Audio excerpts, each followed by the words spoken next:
Hi guys, and welcome back for another installment. This is a follow-on from the original video of how to make a free coin tumbler. The link will be just here below. This is the second part. This is version 2.0, a little improvement. We're going to put the rubber feet on the back roller. I have this running constantly now for a week on testing, and it's completely fine. It's just you can see the ceramic finish is coming off the roller. So we're going to replace that with rubber feet like what's on the front one, the front roller, that I've got off another printer. Okay, so we'll start by disconnecting the roller. Very easy to work with as well. You can just take off the belt. Just be careful with the belt, it is pretty light. You can get the just keep the model number of the printer you're using as a donor as well, because you can get all them belts and stuff. If anything breaks, you can buy them on eBay, so that's pretty cool. Okay, so we're going to remove the end plug. We're going to have to remove all that ceramic coating that's on the shaft. Also, the rubber feet I have here, the sleeves, they're just too small in the center. They're not going to go over that shaft, so we're going to have to make them slightly bigger. The only way I could come up with is the drill. If you use something like a soldering iron or something to burn them bigger, the rubber actually turns pretty hard and it doesn't grip the shaft then, so it doesn't do its job. So this works pretty well, and it only takes a minute or two. You can see the size difference. It'll make a big difference trying to get these guys on the shaft. So I managed to get three that were fairly circular, that looked fairly centered. So I'm going to stick with them three. Okay, so a little trick: just put the rubber guys in a cup or a jar and fill the jar with hot water.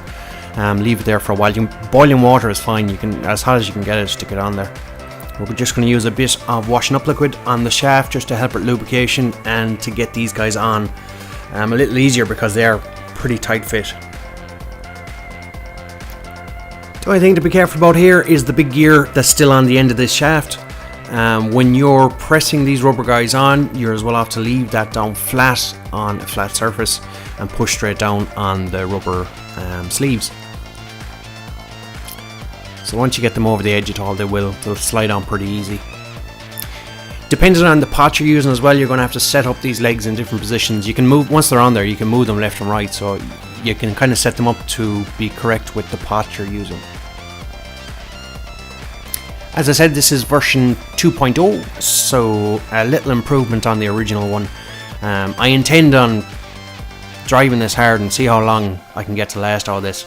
I have intentions on doing a version 3 as well, with a speed controller and maybe a high torque motor and a custom frame to hold this all in and get rid of the housing altogether off the printer.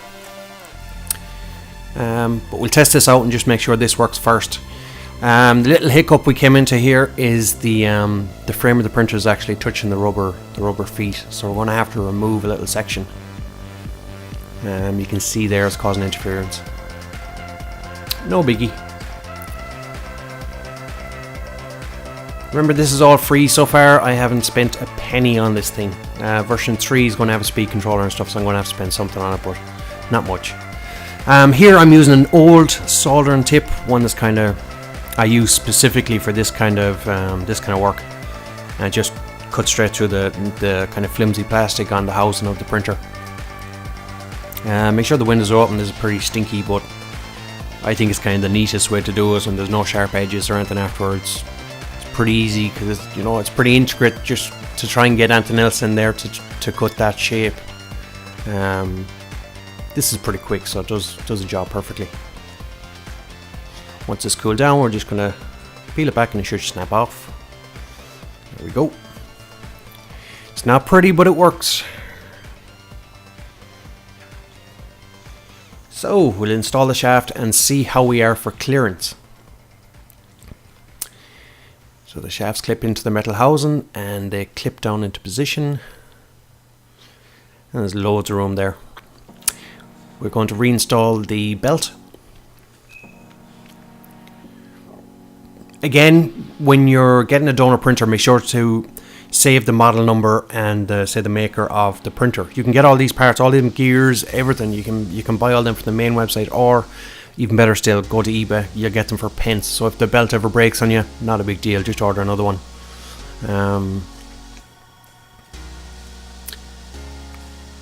So still remember, this whole thing was done on a budget of 0. It hasn't cost a penny yet, and we're kind of making little improvements as we go along. So that snaps in place, and we're just going to put the ring on the end just to hold it firmly. And time for a test. As you can see, it spins lovely and fast. It's there's no slippage whatsoever. I just needed 2 of them to spin this small tub.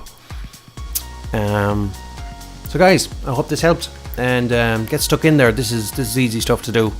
Save yourself a fortune for a coin tumbler.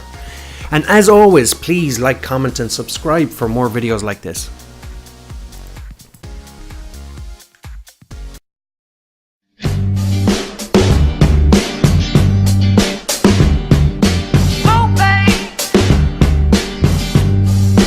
I don't